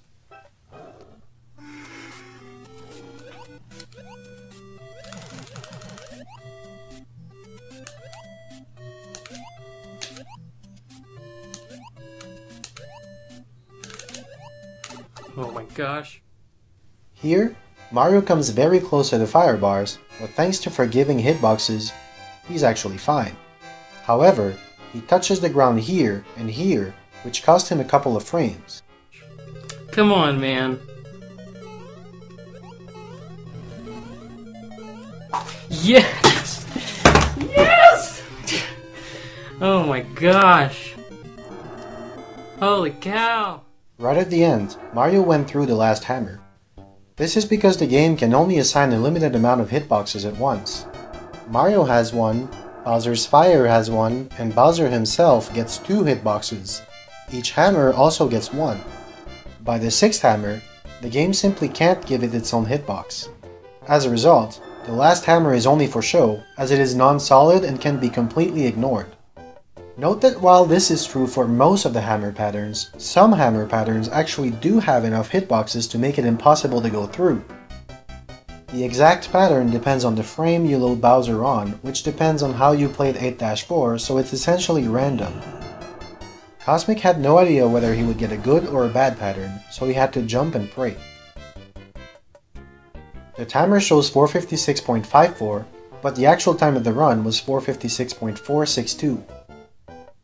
There's a discrepancy because the timer Cosmic uses is controlled manually and is mainly to see if he's ahead or behind. The official time is calculated using the Bowser pattern. By looking at the pattern of the hammers and knowing how long the start of the run was delayed, you can find exactly how long the run was down to the frame. This run's hammer pattern is actually the same as a 456.445, but because one frame was lost to lag in 8-2, the actual time is 456.462. This run had an 8-4 that was 5 frames faster than the previous record, and since he entered the level 1 frame behind, he beat the previous world record by 4 frames. So, what now? Is the run beatable, or is this the perfect run? Well, if you've been following, you know that this run was slower than the previous record in 8-3, because Cosmic opted not to go for a hard trick, so at least 21 frames can be saved. Another frame could be saved if lag frame had been avoided. This means the run is beatable by at least 22 frames. There is more time to save than that though. In 1-2, there is a faster method of reaching the pipe that involves clipping in this pipe. Adding this time saver to the run could save one more frame rule. However, at the time this video is being made, only 2 people have ever managed to save this frame rule in a run and enter 4-1 ahead of the world record, Andrew G and Stuck in a Plate. Finally, even though Cosmic's 8-4 was the best ever in a full game run, it could still be improved. The individual level record, tied between Cosmic and Eddie Cat Gaming, is 10 frames faster. However, it uses many fast accelerations and is executed at a level that you just can't expect from a full game run. Assuming someone somehow does though, they could get the time down to a 455.58.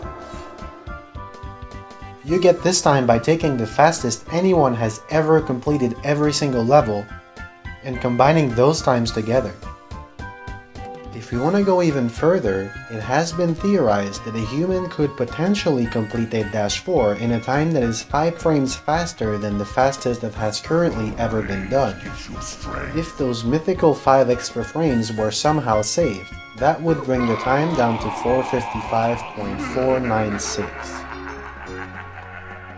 As of right now, this is where the human limit stands, but there is one golden rule of speedrunning. The limits are never where we think they are.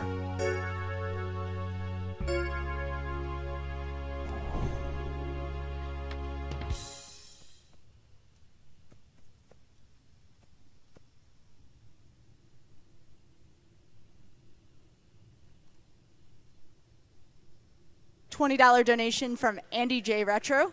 Never completed this game, but it looks like great fun. Donating to Author Blues playing in Bear. I imagine he'll donate this exact amount to Percentia to avoid playing.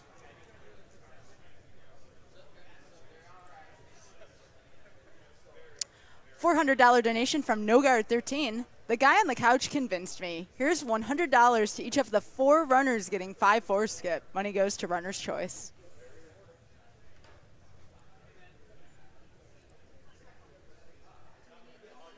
$250 donation from Anonymous. Yoshi's Island is one of my favorite games of all time. So great to see it run for such a good cause. Good luck to all the runners.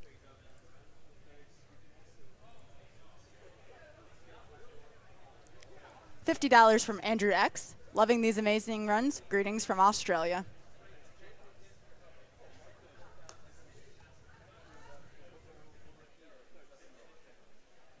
$5 donation from Omega Wild. Thanks to everyone who makes AGDQ possible. I've lost several family members to cancer and know we can kick cancer's butt. Keep up the excellent work. Donation goes to Reader's Choice.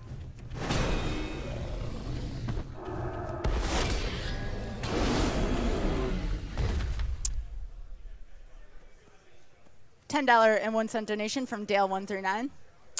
As a pretend veterinarian, I can confirm that Yoshi is indeed a dinosaur.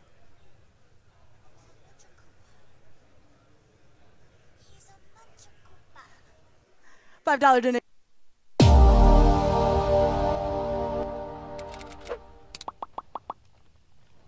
Eat your heart out, Billy Mitchell. Welcome to WatchMojo.com, and today we'll be counting down our picks for the top 10 unbreakable video game records. Carrie Swidecki recently danced her way into the 10th anniversary of the Guinness World Records Gamers Book. Not everything has to be an impressive high score. For this list, we're looking at records in video games that seem to be unachievable. Many of our selections are feats that were once thought to be impossible until these record holders proved that to be wrong. Number 10, Donkey Kong High Score, Wes Copeland. Steve Weeb and Billy Mitchell ain't got nothing on Wes Copeland. For many years, the rivalry between Mitchell and Weeb highlighted a good chunk of Donkey Kong history, especially spawning a documentary about them in 2007. I don't drink, I don't smoke, I don't do drugs. I play video games. Carrying on a new rivalry are Wes Copeland and Robbie Lakeman, who have been switching the record on and off between each other for the past 2 years. On May 5th, 2016, Copeland managed to beat his own record from April 19th, 2016, setting the bar at 1,218,000 points. You better train your barrel hopping skills if you hope to get anywhere close to that. Number 9, longest tournament win streak in Super Smash Bros. 4 Wii U, Gonzalo Zero Barrios. One grab, he misses. Huggybox doesn't get it. Shortly after Nintendo's Smash Bros. Tournament at E3 2014, one name haunted pro gamers everywhere: Zero, aka Gonzalo Barrios. And the whole thing about Zero and his bravado online has just been reaching whole new levels, man. And it's getting even crazier because now there's apparently bounties that are being put on his head. Practically a celebrity in the Smash Bros. Community, he's competed in many tournaments since 2007. It wasn't until December 21st, 2014, when he began a long win streak that would last for a little under a year. Accumulating 53 consecutive victories, Barrios was considered a threat among tourney players, even getting a bounty rewarded to anyone who could end his streak. Should he choose Zero Suit Samus, you can guarantee an ass whooping for yourself. Yeah, just simple. Keep it simple. Keep it simple. Keep it simple. I mean, I could have definitely like down B or something, but I'm gonna keep it simple. Number 8, world's largest video game collection, Michael Thomason.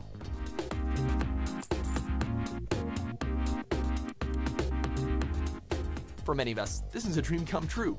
What kid today would not want a seemingly never-ending library of video games at their disposal? Well, he may not be a kid, but Michael Thomason collected over 11,000 video games to set the record for world's largest video game collection, 10,607 of those being part of the official count completed by Guinness.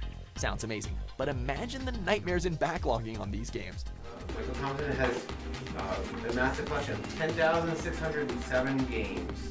The collection made headlines once more in 2014 when Thomason sold the entire set for $750,250. That is some serious bank. Get popping on those extra shifts at Arby's, though. The current bid stands at $750,250 coins. I mean dollars. Number 7, video game with the most expensive virtual real estate, Entropia Universe. An asteroid that has at one point been sold to another avatar. It was sold for about $100,000 US.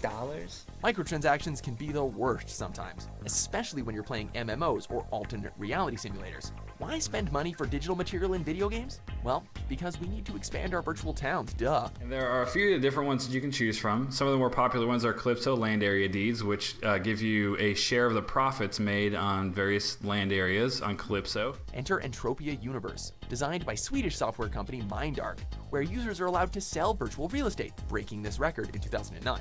The Crystal Palace, in-game of course, was sold for $330,000, only for this record to be topped a year later by John Jacobs, who sold Club Never Die for $635,000. How is this unbreakable? Well, get this. Entropia is registered as a bank, meaning the in-game currency and digital goods hold real-world value.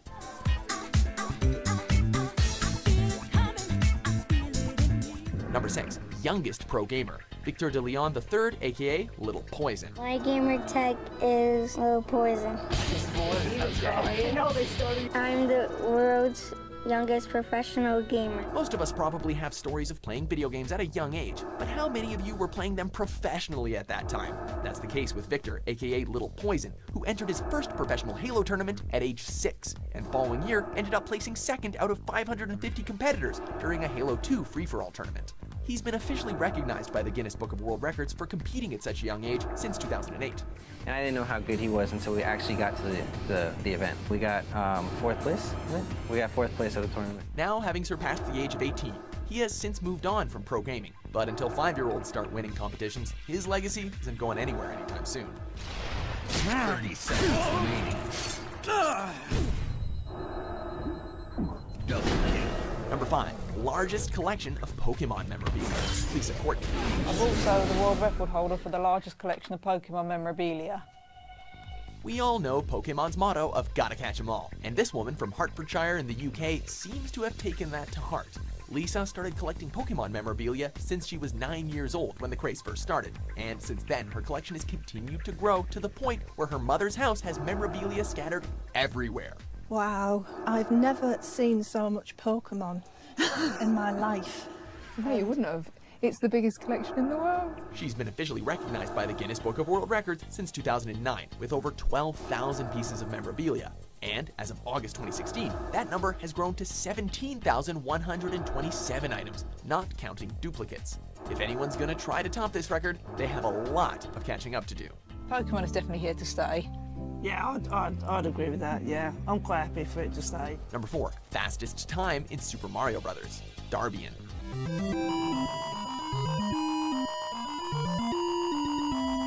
Speed has been more of Sonic's thing, but Sega won't lie, Sonic was inspired by Super Mario Bros. Back when speedrunning was first becoming a thing, a tradition that's still alive and well in the gaming community. To this day, speedrunners are still practicing with one of the original speedrunning games.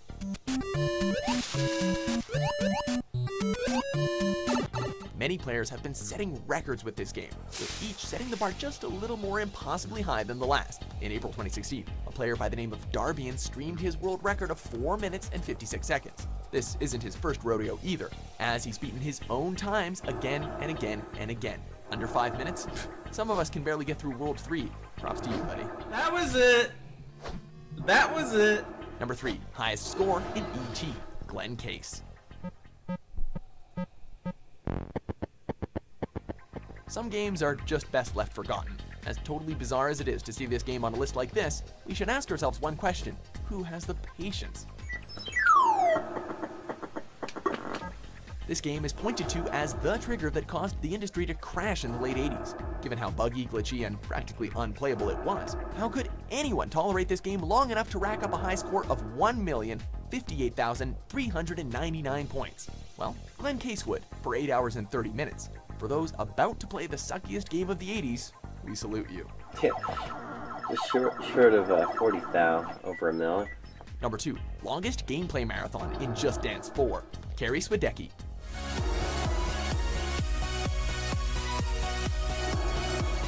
Before Carrie Swidecki, the longest gameplay marathon was by Okan Kaya, who played Call of Duty Black Ops 2 for 135 hours. The last game we'd expect to be a part of breaking this record is a Just Dance game. Miss Swidecki, however, made it possible, knocking down our Call of Duty player at 138 hours.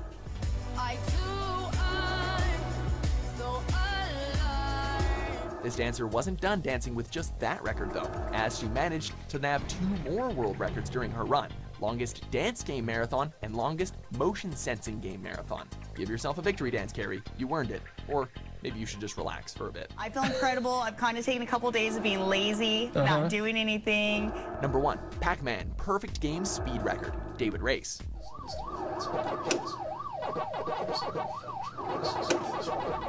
We all know about Pac-Man's kill screen, level 256. It's not news to everybody. You get to level 256, and half of the screen is glitched out, maximum difficulty, and all that crap. Nothing new, until you witness someone achieve a perfect run, reaching the kill screen and beyond without even dying once.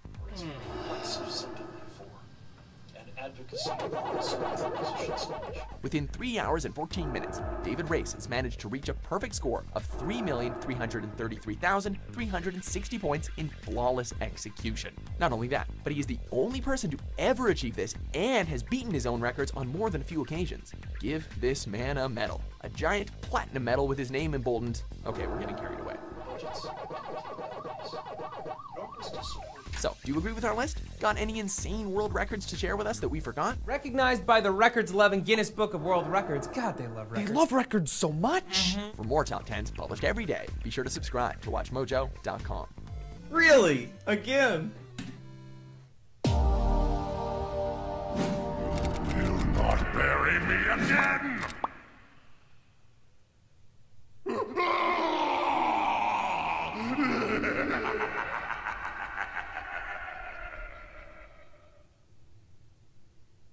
Well, there's no patch for this.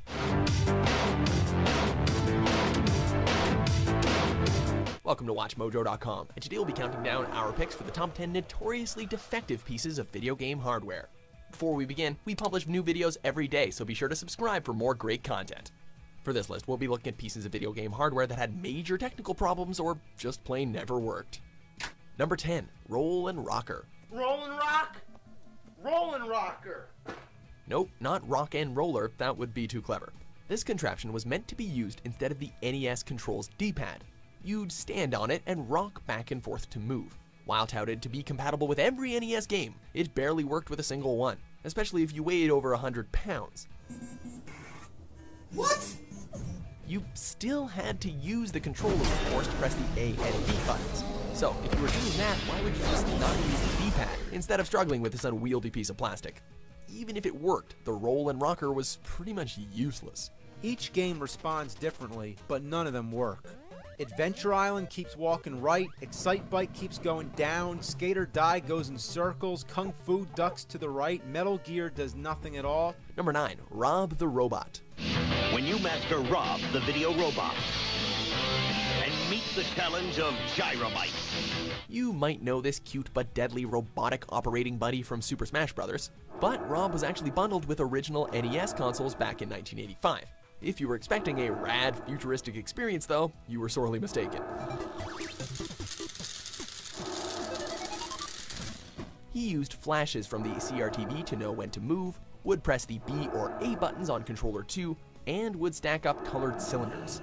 The main problem was Rob was horrendously slow. So it was much easier to just press the damn buttons yourself. Add to the fact that there were only 2 games that were made to use Rob, and we have yet another NES accessory that we can do without. Nintendo Entertainment System Deluxe Set. Batteries not included, Super Mario Brothers and other games sold separately. Number 8, Voice Recognition Unit, aka VRU. Let's play. Pikachu, dance. I can't take it anymore. The 90s and voice recognition. You can guess how this turned out, right? Looking for love here. Nintendo's voice recognition unit, known as VRU, was a peripheral for the N64. It was supposed to allow players to talk and give simple voice commands in certain games. It was only compatible with 2 games though, Hey You Pikachu and this train conductor simulator. Anyway, that's not even the worst part. The VRU was made specifically for younger audiences with higher pitched voices. That meant that anyone past puberty would have a lot of trouble getting the damn thing to work properly. Whatever, can I play? Thankfully, no other games required it. And Nintendo semi-redeemed themselves a year later with the Wii Speak. That's because Professor Oak's always there to help.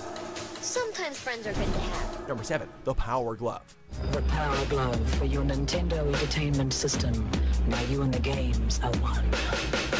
Okay, if you want to look like a Jedi Master, telekinetically moving objects on the screen with your arms outstretched, then the Power Glove's definitely for you, I guess. While wearing it, after setting up the sensors around your TV, you could control the game using fist clenching, finger wagging, or hand waving. Well, in theory anyway. Oh my god, I am getting tired.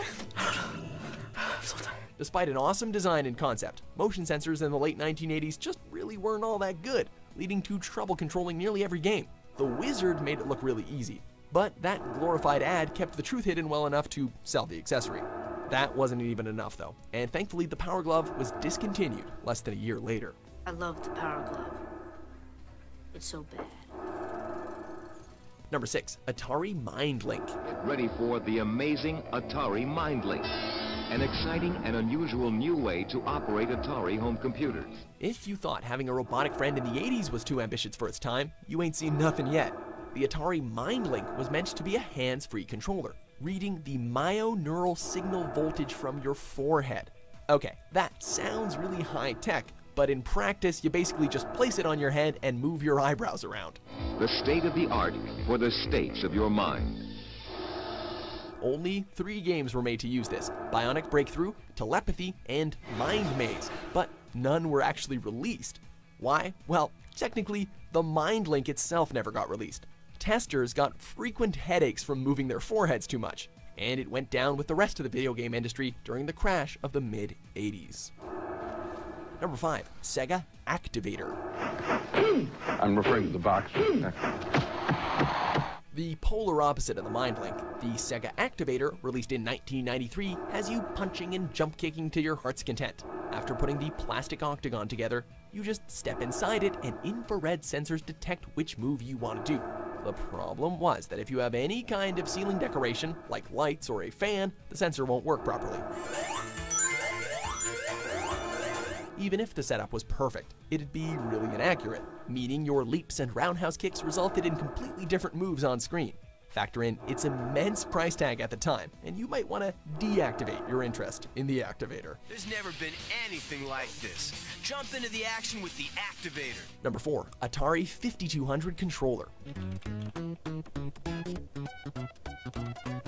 In comparison to the other control devices on this list, the Atari 5200 controller wasn't as innovative, but it still managed to fail spectacularly.